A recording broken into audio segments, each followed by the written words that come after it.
Hello, I am Hironi Sandonika and this is my fourth lecture for you. I'm going to explain you about T-cell mediated immunity today. So I'm here to explain you about this topic on behalf of Synth Biotechnologist Association, SBA. As I explained you before in my previous lectures, T lymphocytes are type of cells involved in cell-mediated immune responses.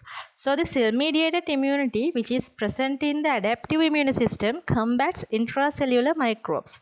As you can see in this picture, intracellular microbes that are ingested to the T cells via phagocytes, and then those microbes are live within these cells. Sometimes C lymphocytes also mediate defense against some extracellular microbes and help B lymphocytes to produce antibodies.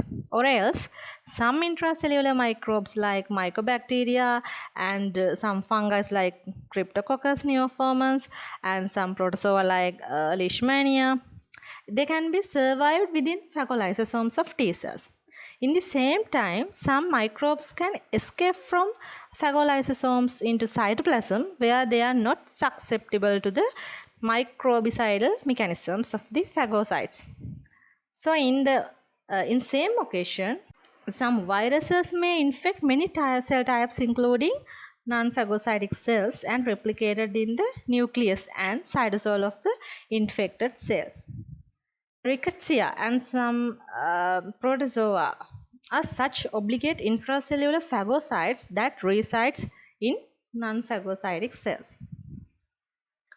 So, when talk about T-cell mediated immune responses, there are some phases as this image displays. So, naive T lymphocytes, which are not matured, can recognize antigens in the peripheral lymphoid organs like lymph nodes, spleen, likewise. Then these processes lead to the initiation of the proliferation of T lymphocytes and their maturation into effector T cells and memory T cells.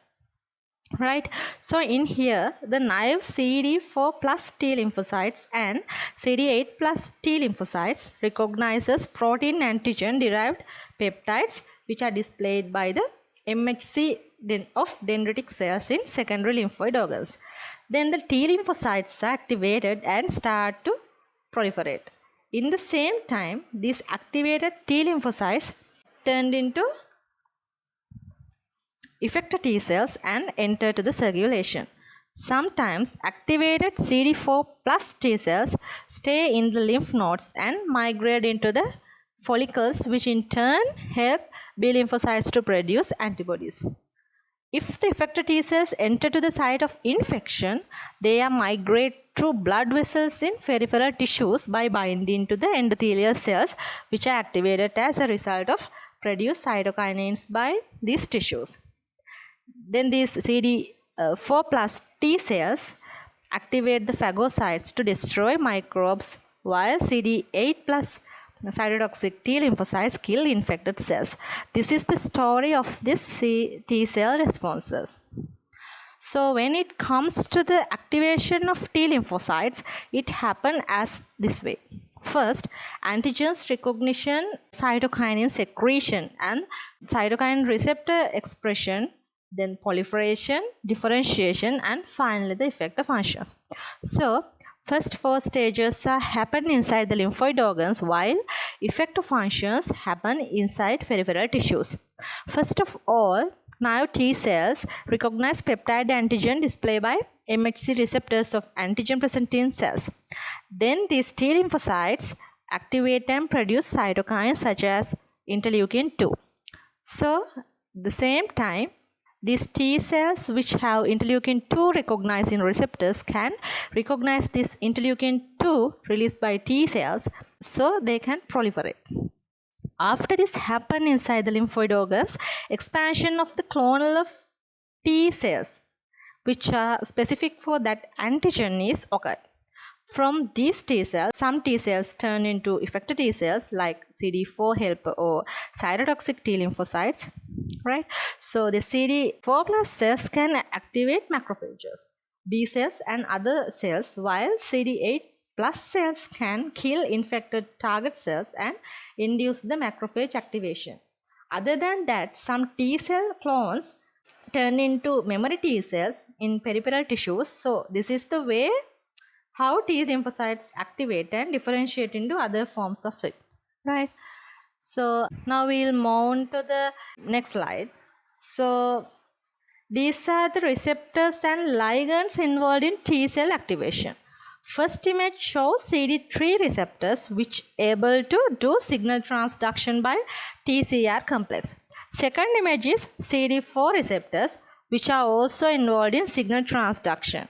So these CD4 receptors bind with the MHC2 receptors expressed on antigen present in cells for their activation. Then CD8 receptors also involved in signal transduction where it binds with the MHC1 receptors present in all nucleated cells. CD28 also involved in signal transduction. So this CD28 receptors induce co-stimulation by binding with B7 ligands present on the surface of antigen present in cells. CDLF4 receptors involved in inhibition processes by binding with B7 ligands present on the surface of antigen present in cells and inactivate the T cells. Same thing done by PD1 receptors by binding with PDL1 and PDL2 ligands on the surface of the antigen present in cells, tissue cells and tumor cells. Finally, the LFA1 receptors, which is important for the cell adhesion and signal transduction. Alright, these receptors bind with ICAM1 ligand on antigen present in cells and endothelium.